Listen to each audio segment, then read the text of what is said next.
Hey family, welcome back to my channel. Welcome back to Speak with Hero. I am super excited to have you. It's another session, and you know what we have here? Juicy conversations.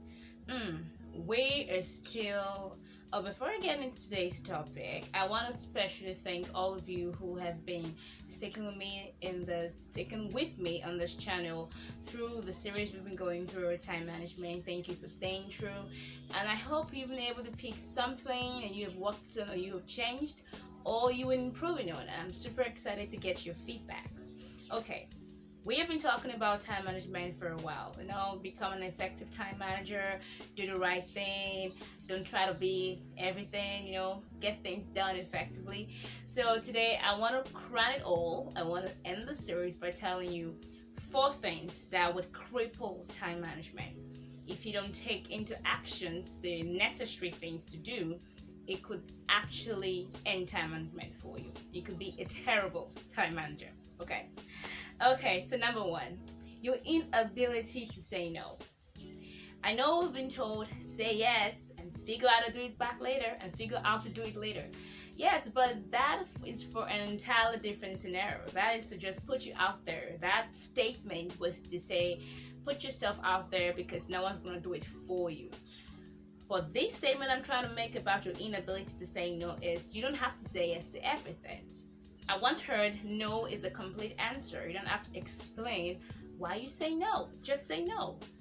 Okay, you don't have to put everything. You don't have to say yes. I believe most people tend to say yes because they want to be people pleasers. They want to get on everybody's good side. You can be on everybody's good side, okay? That's the word. That's what it is. So you have to learn to know when to draw the line and say, see, I can do this right now. One of my very favorite speakers said something about until you learn to exercise your no, you're not going to get value for your yes. So how's the no power? Are you exercising your no power enough? Or you give yes to everything? If you want your yes to have value, you have to learn to say no a couple of times. And say no not because you want to be rude or because you don't want to take on responsibilities. No, you're saying no because you understand your boundaries, you understand your time frame, you know what to bring in and what not to bring in. Which brings me to my number 2 point: lack of priority. I've always said, I think I remember saying this in my very first video, second, third videos when I started doing YouTube channel, when I started my speaking career or whatever on Facebook before I moved to YouTube. I said something that the problem most of the time is not indiscipline. It's actually priority displacement. If you know what your priorities are, you know when to draw the boundaries. It's just like you trying to become a lawyer and you're going to read books about medicine. It just doesn't work. Okay, it doesn't happen. You read books that goes in line with laws. You read law books. You go to law school. You do things that would achieve the goal. So if you know what your priorities are, if you know this exactly what you have to get done this week or this today or whatever, you don't bring things that are not needed into that space. Okay, so lack of priority makes you say what I just said the first time about you trying to say yes because you don't know what your priorities are. So number 2 is just lack of priority. Don't give room to not know what you want and what you want to do because it's going to cripple your time management. So know your priorities, okay? Don't have a priority displacement in your personal journey. It's bad. And number 3, procrastination. I don't think I can overemphasize on this because I think I've always said procrastination won't lead you anywhere. Yes, I realize there is no space in the future for any activity.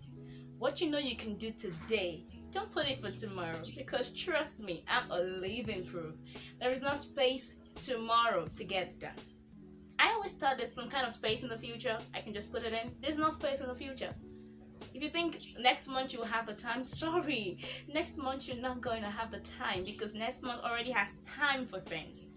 It would take an extra effort and discipline on your part to be able to get something you could do today into next week, into next month, into next year. To save yourself all the stress, don't do it. Don't do it. If you know you can do this today, do it today. Don't move it. Don't tell yourself it's gonna happen. It's a lie. Trust me, it's a lie you tell yourself. It's a lie we know how to sit down and say, I'll have a time tomorrow for it, or I'll have a time next year for it. My darling, you won't. Believe me when I say so, you won't. And the last one is reduce the tax on your something relating to this in our previous video about don't take too much at once. Well, this is more like reduce the tax on your schedule, so I'm kind of bringing it again because it's a very important factor. Don't take too much at once. Don't reduce the tax on your schedule. Okay, if you see it's cumbersome for a day, cut some things out. Even being able to maximize effectively how to use the time management chart, you would know what to cut out. So cut some things out, okay? Because your physical health and your mental health is important. As a personal development coach who is enthusiastic about your overall wellness, it's important that you do that. I am advising, I am saying this out of love. Cut some things out. If you break down, everything you seem to give all your energy to is going to shut down immediately. It's not going to like pause for 10 minutes or a day. It's going to shut down as well, because you're the mover of your dream, and if you want to get that goal, you need to know when to say, okay, there's a resting time. So cut it out. Don't make it so much. It's going to make you less effective, less productive, because you're not meeting up to demands. Okay, so reduce those things. I want to thank you all so much for all of you who have been sticking with me on this time management series. Okay, it's a wrap today. And yes, I want to get your feedback on your feedbacks and also the setbacks on what may be the problem of you not managing your time effectively, or how you've made conscious steps and efforts to manage your time effectively. I want you to share this with me. Remember, it is not a monologue. I'm not just talking to myself. You're here to speak with me, okay? It's a dialogue. So let's have a conversation and we can help each other grow. Okay, yes, and I love you all so much. If that bothers you, it's because you really needed to hear that. Yes, I love you. Remember it. Irera loves you. Okay, thank you so much, family. Thank you for the time. Thank you for the session every time to speak with Irera. I'm super excited. Have a wonderful time. Bye. Before I say bye, remember, you are your first supermodel. How could I forget that?